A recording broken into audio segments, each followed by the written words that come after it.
नमस्कार दोस्तों, स्वागत है। आज आपका फिर से जीवन बदल देने वाली एक और ज्ञान से भरी बुद्धा मोटिवेशनल स्टोरी में।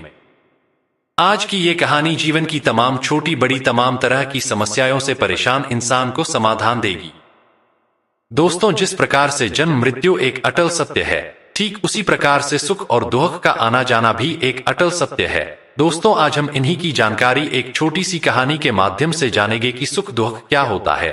इसलिए आप इस कहानी को पूरा अंत तक जरूर बने रहिएगा। दोस्तों, एक गांव में रामू नाम का एक किसान रहता है, जो अपने जीवन की छोटी छोटी परेशानियों से हर समय बहुत दुखी रहता था और अपने दुखों को लोगों को बताते रहता था।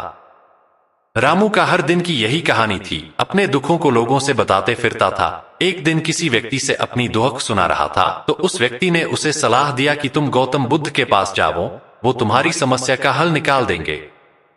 उस व्यक्ति की बातें सुनने के बाद रामू अगले दिन गौतम बुद्ध के पास पहुंच गया।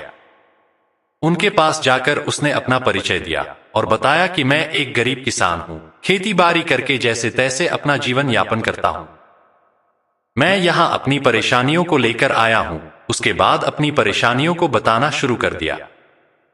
मैं फसल लगाता हूं तो कई बार फसल अच्छी होती है तो कभी होता ही नहीं है, इससे मैं बहुत परेशान हो जाता हूं।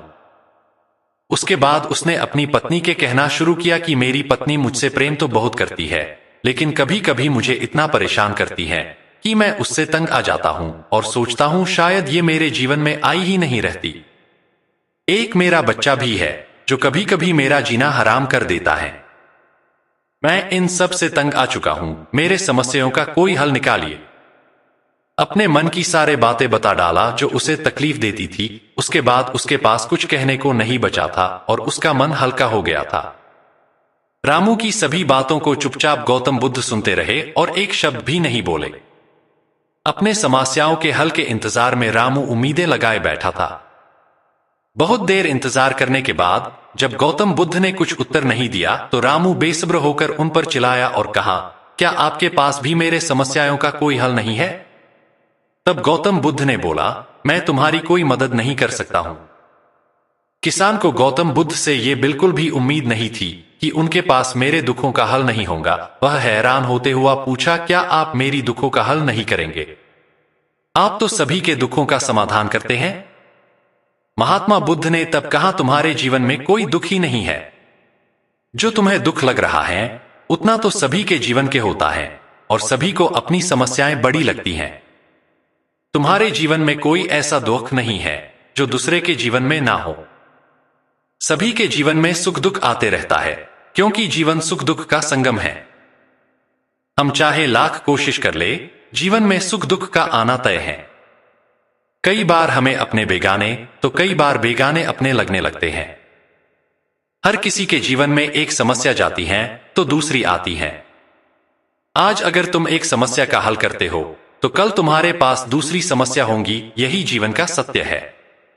बुद्ध की सभी बातें सुनने के बाद किसान को उन पर बहुत गुस्सा आया और कहने लगा, हमने तो सुना है आप सबकी समस्याओं का समाधान करते हैं। आप मेरी समस्याओं को हल करने के बजाय फालतू बातों को सुना रहे हैं। मैं आपके पास बहुत उम्मीदें लेकर आया था, लेकिन मेरा यहां आना व्यर्थ हो गया। सब आपके बारे में झूठ कहते हैं कि आप सबकी समस्याओं का समाधान निकाल देते हैं। इन सभी बातों को कह कह दुखी किसान वहां से जाने लगा। कुछ दूर ही गया था, तब तक पीछे से आवाज आई, रुको। गौतम बुद्ध ने आवाज लगाई, रुको, मैं तुम्हारी इन सभी समस्याओं के अलावा एक समस्या का हल कर सकता हूं। बुद्ध की बातें सुनकर रामू हैरान हुआ और कहा, मेरे पास इसके बावजूद कोई अन्य समस्या नहीं है, और है तो मुझे पता नहीं है। गौतम बुद्ध कहते हैं, तुम्हारी जीवन में यह समस्या है कि तुम चाहते हो कि कोई समस्या ही तुम्हारे जीवन में ना हो। किसी तरह की समस्या ना हो, यही सोचना सबसे बड़ा समस्या का कारण है।